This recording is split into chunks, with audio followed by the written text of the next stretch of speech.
Le gouvernement zambien encourage le port du masque en public. Cette initiative à titre préventif contre la pandémie de Covid-19, intitulée Mask Up Zambia, fait suite au faible respect des directives préventives. Ainsi, le ministère zambien de la Santé exhorte à cette occasion les citoyens à partager des photos où ils portent des masques sur diverses plateformes de médias sociaux afin d'encourager les autres.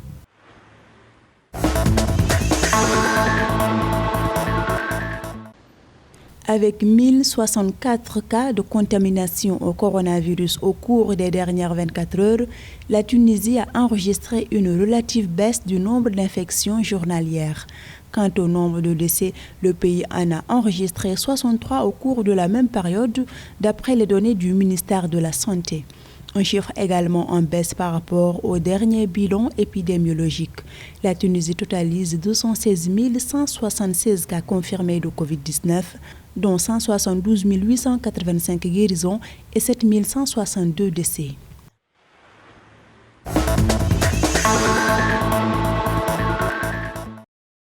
À la lumière de la pandémie de Covid-19 qui a affecté la santé et la situation socio-économique du continent, les pays africains devraient mieux intensifier leurs programmes de financement nationaux de la santé afin de contrôler les futurs chocs de santé publique.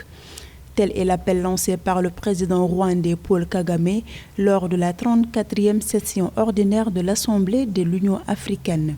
Selon lui, le manque de systèmes de santé nationaux solides dans tous les pays rendra le continent vulnérable aux pandémies.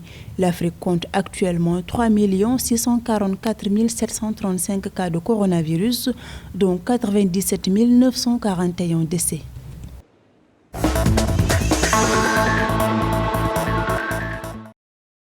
Le Sénégal se prépare à recevoir ses vaccins anti-Covid-19. En attendant les doses, le ministère de la Santé et de l'Action sociale du pays a réceptionné 1117 réfrigérateurs devant servir à conserver les vaccins contre le Covid-19.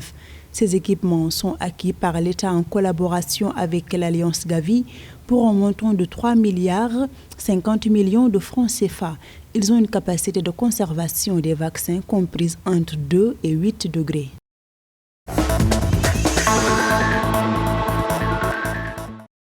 L'Organisation mondiale de la santé a révélé les 4 pays africains sélectionnés parmi 13 candidats pour recevoir en premier les doses de vaccin Pfizer. Il s'agit du Cap-Vert, du Rwanda, de l'Afrique du Sud et de la Tunisie. Ce sont environ 320 000 doses de vaccin Pfizer qui leur sont attribuées par l'organisation onusienne.